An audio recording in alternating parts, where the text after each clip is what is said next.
Hi guys, welcome or welcome back to the channel. So आज we'll be discussing most important idioms and phrases. मैं 50 MCQ based idioms लेके आई हूँ and we'll be discussing them. Let's get started फटाफट से.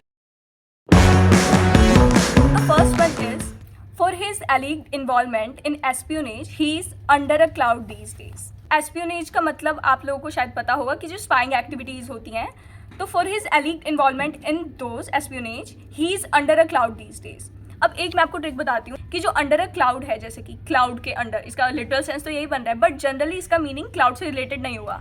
तो जो इसका first option है एक्सपीरियंसिंग क्लाउडी वेदर, वो नहीं होगा इसका मतलब, तो ए इज़ रॉन्ग. अब है second option enjoying favourable luck. Spying activities, favourable luck, थोड़ा सा ये मैच नहीं बैठ रहा. अगर आप पूरे सेंटेंस को पढ़ोगे कि for his alleged involvement in espionage, alleged involvement, तो कुछ ऐसे फेवरेबल लक से नहीं बन रहा है इसका कोई तुक. सी ऑप्शन है अंडर सस्पिशन, ये हो सकता है. अंडर ऑब्जर्वेशन जो डी ऑप्शन है, क्या ऑब्जर्व, अंडर ऑब्जर्वेशन भी इसका नहीं होगा. सो इसका आंसर होगा C. For his alleged involvement in espionage he is under a cloud these days. तो अंडर अ क्लाउड का मतलब होता है अंडर सस्पिशन. ठीक है, ये याद कर लो, under a cloud, under suspicion. थोड़ा से अगर आप ऐसे एक्शन से या फिर कुछ ऐसा कोई भी फैक्टर ऐड कर दोगे एक्स्ट्रा, तो आपको इजी होगा याद करने में. कि जैसे आप एग्जाम में अगर ये आ गया मान लो अंडर अ क्लाउड, तो आपको टिक होगा कि अच्छा अंडर सस्पिशन. ठीक है, तो अंडर अ क्लाउड का मतलब होता है अंडर सस्पिशन. तो कई बार क्या होता है, अगर आपको ईडियम का मतलब नहीं भी पता होता, आप सेंटेंस का मीनिंग देख के उसमें अपना कॉमन सेंस लगा के भी. Coming to second idiom, we have appeal to him again and again. कुछ दिखा रहा है कि रिक्वेस्ट की थी again and again. And there is no use flogging a dead horse now. Repeating our request, A इसका ऑप्शन है. B है मेकिंग हिम सी रीजन, तुक नहीं बैठ रहा कोई. सी है beating about the bush. D है wasting time in useless effort. अब इसमें we have appeal to him again and again, तो सेंटेंस को समझ रहे हो तुम कि अगेन एंड अगेन कोई चीज़ अपील की जा रही है, but there is no use of dash now. तो wasting time in useless effort, तो फ्लॉगिंग अ डेड हॉर्स का मतलब है wasting time in useless effort. मुझे काफ़ी स्टूडेंट्स ने बोला था कि दीदी ईडियम्स नहीं पता कहाँ से करना है, तो मैं कोशिश कर रही हूँ कि आप लोग को समझ आए. बाकी कुछ इंप्रूवमेंट अगर आपको लगे मैं कर सकती हूँ तो कमेंट सेक्शन में बताना. I am trying my best to help you guys.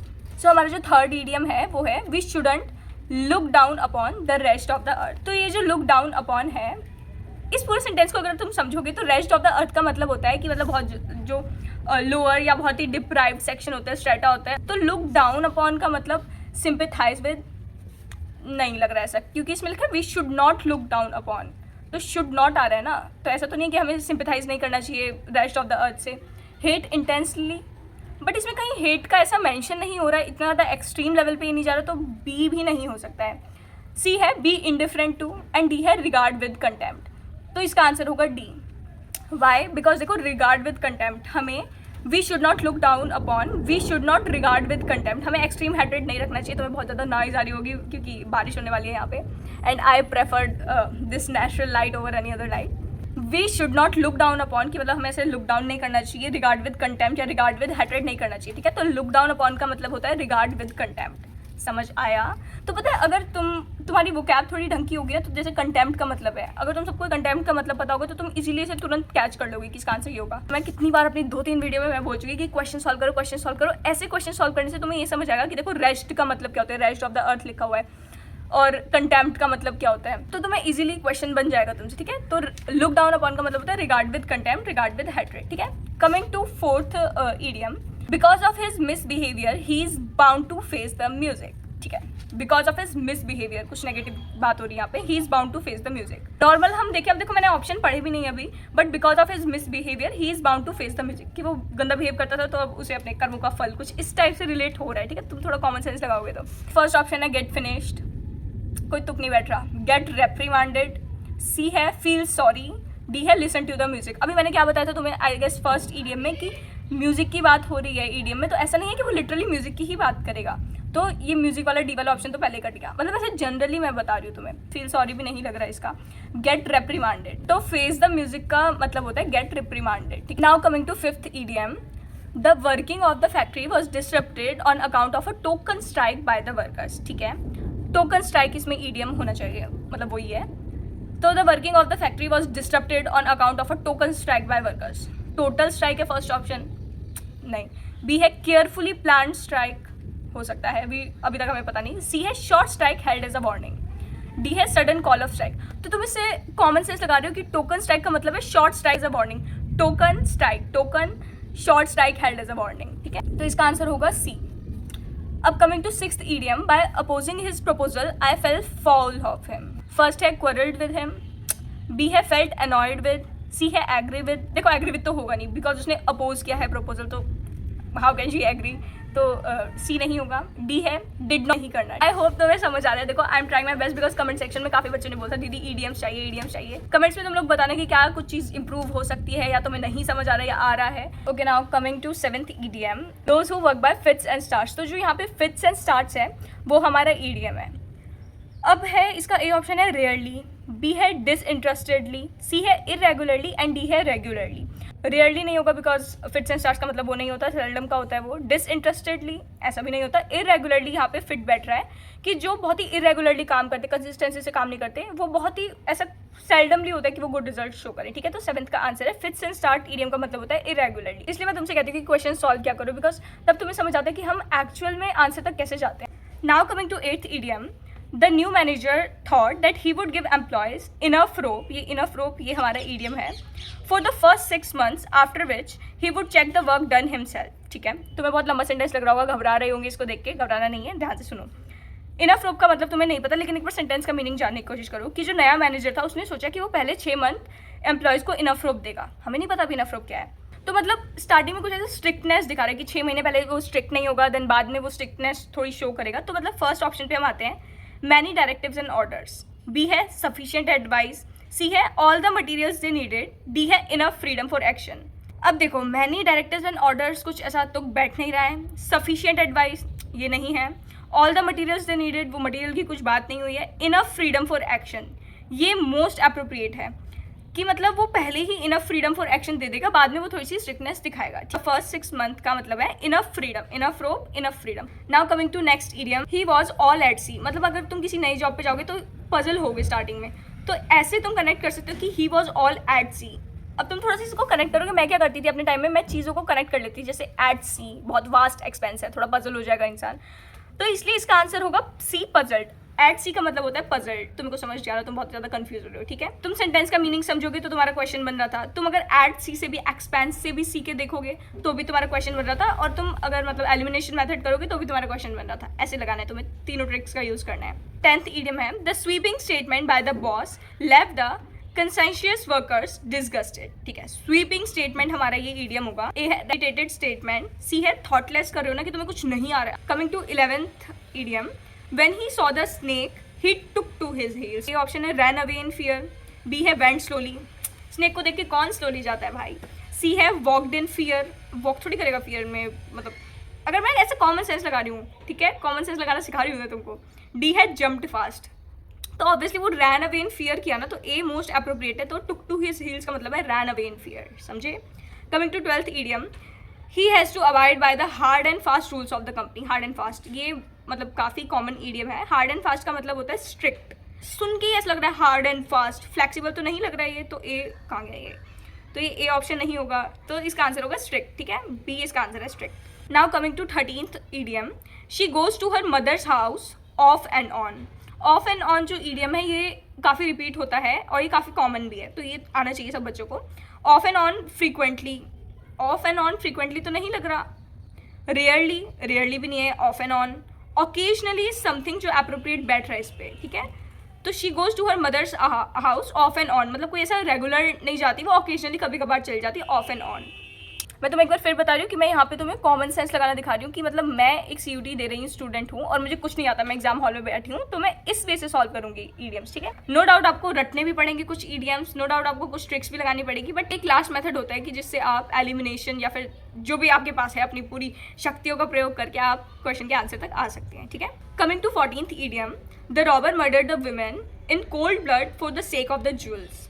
तो जो ए ऑप्शन है वो है a murder done without feeling, B है a murder done in revenge, C है a murder done in great anger, a murder done in enmity. तो जो first है मर्डर डन विदाउट फीलिंग, कई बार कहते हैं ना कि तू यार कितना कोल्ड बिहेव कर रही है, तो कोल्ड इज समथिंग लाइक कि बहुत रूड या क्रूअल, तो a murder done without feeling. तो इन 15th है हमारा, Indians are going places in the field of software technology. Going places मैंने तुम्हें 2 बार अभी एग्जाम्पल दिए थे कि लिटरल मीनिंग कभी नहीं होगा। गोइंग प्लेसेस का मतलब ऐसा नहीं है कि तुम अलग अलग जगहों पर जाओगे।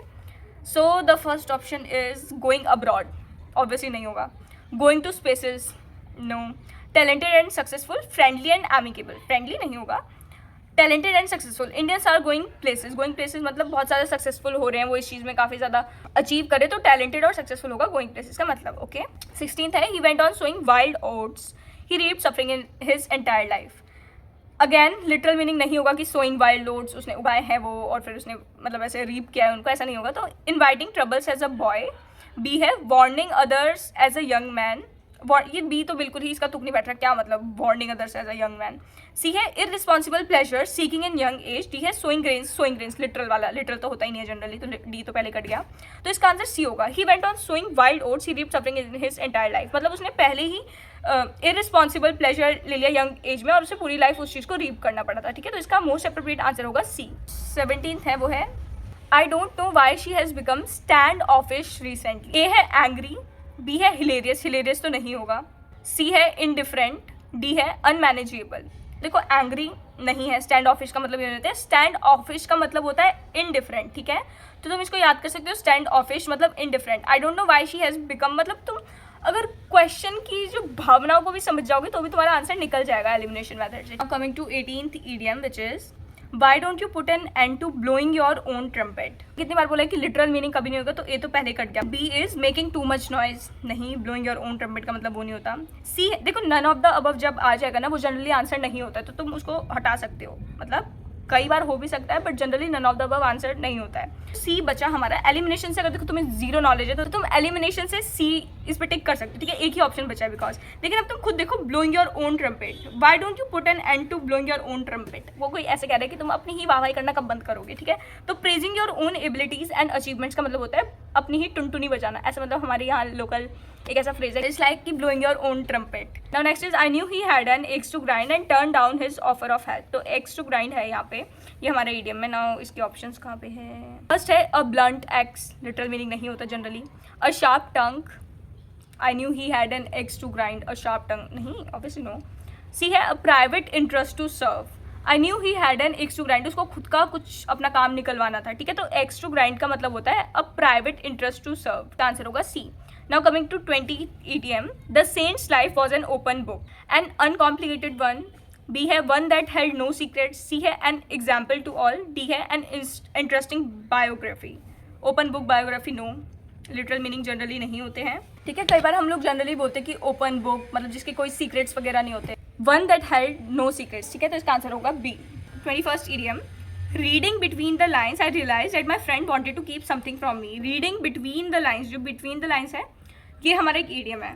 फर्स्ट है looking for meanings that are not actually expressed. B है reading carelessly, reading with anxiety, glancing over the lines. 21st का आंसर होगा A, looking for meaning that are not actually expressed. Between the lines का मतलब होता है कि ऐसे meaning जो जनरली एक्सप्रेस नहीं होते बट हिडन मीनिंग होता है काइंड ऑफ, ठीक है। 22nd ईडियम हमारा है sometimes it happens that we have to give the devil his due. Devil his due ये हमारा ईडियम है। ए है to give credit to even a notorious person. B है to give encouragement even to the enemy. To invite the devil, to stand in the way of the devil. C और D तो हटा दो, literal meaning devil. इसका answer होगा A, because to give credit to even a notorious person, sometimes it happens that we have to give the devil his due. तो devil से एक notorious person तुम लोग कनेक्ट कर सकते हो एंड हिज ड्यू मतलब उसको क्रेडिट देना पड़ता है। 23rd जो हमारा इडियम है वो है the king had been made to eat a humble pie. A है टू ईट स्लोली, ना, लिटरल मीनिंग नहीं होता। बी है to have an excellent dish. C है to eat a good pie. D है टू हैव टू अपोलोजाइज। इसका answer D होगा यार, क्योंकि तीनों तो लिटरली ईटिंग से कनेक्ट कर रहे हैं उसको। To have an excellent dish, to eat slowly, to eat a good pie, to have to apologise करवाना, ठीक है, अपोलोजाइज करवाना। तो इसका आंसर होगा डी। 24th है he was given Hobson's choice by the employer. ये मेरा फेवरेट इडियम हुआ करता था। ए है एक्सीलेंट चॉइस, बी है no real choice at all. C है चॉइस टू लिव और डाई, नहीं ये नहीं होता। डी है फर्स्ट चॉइस, नहीं ऐसा कुछ नहीं है। हॉब्सन्स चॉइस का मतलब होता है no real choice at all, मतलब तुम्हें दो ऑप्शन दिए गए हैं बट एक ऑप्शन ऐसा होता है जो मतलब प्रैक्टिकल होता है, दूसरा कोई एवं ऑप्शन होता है उसका कोई तुक भी नहीं बैठता है। तो जो मतलब जब तुम्हारे पास दो ऑप्शन होके भी सिर्फ एक ही ऑप्शन होता है ना, कितना कॉन्ट्राडिक्टिंग साउंड कर रहे हैं, तो उसे हॉब्सन्स चॉइस बोलते हैं। तो 25th पे आते हैं अब हम लोग। He has a very nice manner but you would better take what he says with a grain of salt, ठीक है, मतलब कि तुम्हें थोड़ी शक की नज़र से देखना चाहिए। इसका मतलब ऐसा तुम लोग कॉमन सेंस लगाओगे तो यही आएगा। तो ऑप्शन देखते हैं हम। To listen to something with considerable doubt, पहला बन रहा है, ठीक है, तो ए ही होगा अगर आगे का चेक करते हैं वैसे। टू टॉक सेंसिबली, हाँ ये नहीं बन रहा। टू क्रिटिसाइज नहीं, टू कॉम्प्लीमेंट नहीं, तो ए ही ऑप्शन है कि I think it's a square deal. Square deal का मतलब होता है फेयर इनफ करके। देखो पहला एक ही ऑप्शन है, अ फेयर बार्गेन। सी है, बी है अ डिसेंट सेल, सी है an unfair sale, an unfair bargain. तो देखो स्क्वायर डील का मतलब होता है अ फेयर बार्गेन। ये तुम याद करोगे तो बहुत कॉमन है, जनरली हम डेली लाइफ में भी यूज करते हैं। 27 है, Rohit will have to mend his ways if he wants to keep his job. Mend his ways, modify his plans, improve his work, improve his habits, plan his future. Improve his habits है वो ज़्यादा suitable लग रहा है, क्योंकि अगर उसे वो जॉब रखनी है तो उसे अपनी हैबिट्स को इम्प्रूव करना पड़ेगा। वर्क से इसका कुछ ऐसा, अगर देखो इम्प्रूव हिज हैबिट्स नहीं लिखा होता तो हम इम्प्रूव हिज वर्क को सोच सकते थे, बट हैबिट्स उसमें लिखा है तो मेंड हिज वेज का मतलब है इम्प्रूव हिज हैबिट्स। 28 है, his winning the man of the month award is feather in his cap. Feather in his cap का मतलब होता है, कितना अच्छा साउंड कर रहा है, feather in his cap. A feather added to his collection, literal meaning है भाई, फेदर थोड़ी वो कलेक्ट कर रहा है। An achievement of which he can be proud, an exciting event, a prize no one else has won. ऐसा कुछ नहीं है, achievement of which he can be proud. तो फेदर इन हिज कैप का मतलब होता है कि कोई आपने कोई चीज अचीव की है जिसके लिए आप बहुत ज्यादा प्राउड फील कर रहे हो, ठीक है। 29 है, ever since the Sinhas move to their new flat they have tended to put on airs. Put on airs ये हमारा ईडियम है। ए है, play a lot of music, B है, use the fan a great deal, no. C है, behave as if they are better than they really are. D भी देख लेते हैं, बिकम वेरी आर्ग्यूमेंटेटिव, ठीक है। तो इसका आंसर सी है, behave as if they are better than they really are. Ever since Sinhas move to their new flat they have tended to put on airs. अगर तुम इसे थोड़ा सा कॉमन सेंस लगाओगे तो ऐसा लग रहा है ना, पुट ऑन एयर्स मतलब कुछ ज़्यादा ही हवाई हो जाना, तो मतलब बहुत ज़्यादा अपने आप को ऐसे समझते कि मैं सबसे बेटर हूँ, सुपीरियोरिटी एक कॉम्प्लेक्स आ जाना, ठीक है। 30th है, दो he is a close fisted person he donated liberally to the earthquake relief fund. A frugal person, a physically handicap नहीं बन रही है। सी है, अ माइजरली पर्सन, डी है, अ पुअर पर्सन। देखो क्लोज फिस्टेड का मतलब पुअर नहीं होता, क्लोज फिस्टेड का मतलब होता है समवन हु इज वेरी कंजूस टाइप के, जो पैसा खर्च करना पसंद नहीं करता, तो अ माइजरली पर्सन इसका आंसर होना चाहिए। 31st है, द जज turn down the plea of the accused. तो टर्न डाउन का मतलब होता है कि कुछ रिजेक्ट कर देना, ऐसा कुछ हमें सेंस आ रहा है सेंटेंस पढ़ के। तो ए है एक्सेप्टेड, बी है रिजेक्टेड, सी है हर्ट, डी है अपोज। तो इसका आंसर होगा बी, रिजेक्टेड। टर्न डाउन करना किसी को मतलब रिजेक्ट कर देना, उनको अप्रूव नहीं करना। Coming to 32nd, I dislike people who keep talking 19 to the dozen. A है टू मच, बी है टू लाउडली, बी है इंसेसेंटली, डी है too little. 19 to the dozen का मतलब होता है टू मच, वेरी मच। 33 है, it is not easy to beat off a swarm of wasp if they attack you. Beat off, इसका answer होगा C, beat of का मतलब होता है ड्राइव बैक करना। 34th है, in the security scam the ministers and the governor of the Reserve Bank were said to be above the board. Above the board इसमें हमारा ईडियम है और इसका मतलब होता है, चलो मैं पहले ऑप्शन बता देती हूँ। ए है ऑनेस्ट, बी है अनइन्वॉल्व, सी है इंडिफरेंट, डी है अकाउंटेबल। अबव द बोर्ड का जनरली मतलब होता है ऑनेस्ट। अब इसको तो मैं देखो याद ही करना पड़ेगा क्योंकि मुझे तो ये याद है, जनरली हम लोग यूज करते हैं इस चीज को। अबव द बोर्ड होना मतलब ऑनेस्ट होना। 35th है, a wise politician is one who keeps his flatterers at an arm's length. तो है well looked after, in good humour, quarrelling among themselves at a safe distance, at a safe distance. अब 36th है, a dark horse, an unforeseen competitor, a black horse. देखो literal meaning तो नहीं होता तो B तो काट ही दो। A nightmare, an unknown person. A dark horse का मतलब पता है क्या होता है, एन अनफोर्सीन कॉम्पिटिटर। 37th है, to run across. By chance अगर हम किसी से मिलते तो कहते हैं ना, आई केम अक्रॉस हर टुडे, तो इसका आंसर होगा B. Coming to 38th idiom, to get one's own back, to get one's revenge, to get control over someone, to get one's position back, to get hold of someone. get one's own back का मतलब होता है to get one's revenge, ठीक है। तो elimination भी करोगे तो भी इसका ए ही ऑप्शन मोस्ट अप्रोप्रिएट आ रहा है, to get one's revenge। बाकी यार एक बार कमेंट में बताना कि ये चीज़ जो वीडियो है, ये आइडिया है जो मेरा तो मैं ऐसे एलिमिनेशन मेथड से करवाने का, तो क्या ये फ्रूटफुल है या नहीं, बताना अगर इसने हेल्प की है इस वीडियो ने तो। Now coming to 39th idiom which is to steer clear of, to drive carefully, to avoid, to explain clearly, to escape. इसका होता है पता है, स्टीयर क्लियर ऑफ का मतलब होता है टू अवॉइड करना कोई चीज़ को, ठीक। 40th ईडियम है, टू बीट अ रिट्रीट। तो जनरली देखो ये तो बहुत कॉमन है, हम जनरली यूज भी करते हैं अपनी डेली लाइफ में। बीट अ रिट्रीट का मतलब होता है भागना एक तरह से, तो ऑप्शन देख लेते हैं। टू विड्रॉ इन डिफीट और humiliation, to withdraw after scoring a victory, to march back after a ceremonious parade, to run away in fear. भागना किसी चीज़ से डर के मारे उसे कहते हैं बीट अ रिट्रीट, ठीक है। 41 इसका मतलब आंसर होगा डी। 41 है, to blaze a trail. Blaze का मतलब होता है set fire, something like that. A है, to lead the way as a pioneer, to light a track, देखो लिटरल मीनिंग तो नहीं होता। टू सेट अप फायर नहीं, to wear a blazer while running. हाँ कितना नॉनसेंस ये ऑप्शन था। तो इसका 41 का अगर एलिमिनेशन से करोगे एक ही ऑप्शन बचा है। ब्लेज अ ट्रेल का मतलब होता है to lead the way as a pioneer, कि तुम उस चीज़ में फर्स्ट स्टेप कर रहे हो और तुम एक वे बना के चल रहे हो एक तरह से, अगर तुम ये देखोगे, to lead the way as a pioneer. Coming to red letter day, तो रेड लेटर डे का मतलब होता है जब तुम्हारा सीटी का देखो जब रिजल्ट आएगा, तुम्हें कॉलेज अलॉट होगा, तो वो तुम्हारे लिए एक रेड लेटर डे होगा, मतलब बहुत हैप्पी, खुशी वाला दिन, मतलब बहुत ही अच्छा दिन एक तरह से। तो अब ऑप्शन देखते हैं, कलरफुल डे नहीं, फेटल डे नहीं, हैप्पी एंड सिग्निफिकेंट डे, बहुत इंपॉर्टेंट दिन होगा वो तुम्हारे लिए। इसका आंसर होगा C, happy and significant day. Now coming to 43rd idiom which is have the last laugh. A है be of a cheerful nature, laugh only after understanding something, to be victorious at the end of an argument, to crack the final joke नहीं। तो इसका answer C होगा। मैंने तुम्हें बोला ना literal meaning generally नहीं होता है, तो इसका आंसर होगा to be victorious at the end of an argument, ठीक है, to have the last laugh। 44 है turn a deaf ear। अब देखो इसके ऑप्शन कहाँ गए। टर्न अ डेफ एयर का मतलब होता है डिसरिगार्ड करना। ये तो जनरली बहुत मतलब ऐसे हम लोग लेटर वगैरह लिखते थे स्कूल में, तो भी ये चीज़ तो बहुत टीचर्स भी बोल देते थे कई बार, आई थिंक किसी चैप्टर में भी आया था ये। तो टर्न अ डेफ ईयर का मतलब होता है किस चीज़ को डिसरिगार्ड कर देना, ठीक है, तो बहुत ईजी था। 45th है टू स्मेल अ रैट, ये भी जनरली सबने सुना ही होगा। ए है टू एक्सपीरियंस बैड स्मेल नहीं, लिटरल मीनिंग नहीं होता। टू मिसअंडरस्टैंड, सी है to see a hidden meaning, to suspect a trick. देखो 45th का होगा डी, किसी चीज़ को सस्पेक्ट करना कि दाल में कुछ तो काला है ना। 46th है फ्लाई अ काइट का, take some more time musing over details, B है take it easy, put forward the idea to test public reaction. इसका देखो सी है, ये तो साफ पता चल रहा है।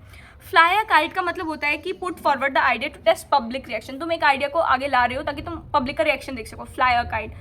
अगर तुम इस चीज़ को ट्रिक से याद करने की कोशिश करोगे तो फ्लाई अ काइट, पब्लिक में तुम फ्लाई काइट कर रहे हो, लोग नोटिस कर रहे हो उनका रिएक्शन, समथिंग लाइक दैट। तो मतलब कॉमन सेंस लगा के भी क्वेश्चंस को कर सकते हो। देखो 47th है put his foot down, A है रिजाइन, बी है नॉट ईल्ड, सी है withdraw, accept the proposal unconditionally. Put his foot down का मतलब होता है नॉट ईल्ड, ठीक है, ये मुझे रटा हुआ याद था। 48 है कीप अ लेवल हेड, ठीक है। ए है remain cool and composed, B है eke out on an existence, C है make both ends meet, D है maintain a standard of living. Keep a level head मतलब लेवल एक तरह से तुम देख रहे हो बैलेंस शो कर रहा है ना ये। तो 48 का मतलब होता है ए रिमेन कूल एंड कंपोज, एक लेवल रखना कि मतलब कोई भी सिचुएशन है तुम कंपोज रह रहे हो उसमें, तुम कूल रह रहे हो। 49th है call a spade a spade, A है say something to be taken seriously, desist from making controversial statements, find meaning और purpose in your action, be outspoken in language. देखो इसका डी मोस्ट अप्रोप्रिएट है, be outspoken in language. Call a spade तो मतलब हिचकिचा नहीं रहे हो तुम, आउटस्पोकन हो, जो चीज़ है तुम उसको एज इट इज बोल रहे हो। Coming to 50th rode roughshod over, showed lack of consideration of feeling and wishes of others. पहले ही ऑप्शन निकल गया इसका, तो बी है लेकिन फिर भी देख लेते हैं बाकी। बी है स्पोक रूडली टू, बाकी ऑप्शन कहाँ गए, रिजेक्ट द अपील्स ऑफ, और डी है इंसल्टेड, इंसल्टेड तो बिल्कुल भी नहीं है। देखो इसका आंसर होगा A rode roughshod over, show lack of, जब हम लैक ऑफ कंसिडरेशन दिखाते हैं दूसरों की फीलिंग्स के टुवर्ड, इस ईडियम का मतलब होता है रोड रफ शॉट ओवर, कि तुम लोग लैक ऑफ इंटरेस्ट दिखा रहे हो दूसरों की फीलिंग्स के लिए, ठीक है। तो ये थे हमारे 50 ऐसे ईडियम जो बहुत इंपॉर्टेंट मुझे लगे, और मैं एक वीडियो ये लेके आई इसलिए आपके लिए। बाकी यार कमेंट्स में बता देना कि इस चीज़ ने तुम्हारी हेल्प की भी है या नहीं। तो मैंने तुम्हें हर वे से एक आंसर तक पहुंचने का वो बताया है कि जब तुम्हें, अगर तुम ब्लैंक हो जाते हो एग्जाम में, कुछ समझ नहीं आ रहा है, तब भी तुम आंसर देखो सही निकाल पा रहे हो। आज हमने 50 क्वेश्चन ऐसे ही सॉल्व किए हैं। कुछ चीज़ें होती है जो तुम्हें याद करनी पड़ेगी, कुछ चीज़ों में तुम्हें ट्रिक लगानी पड़ेगी, बट एट द एंड बहुत सिंपल होता है, टेंशन लेने वाली बात नहीं है। बस कंसिस्टेंट होकर तुम पढ़ाई करते रहा करो। बाकी all the best, bye bye.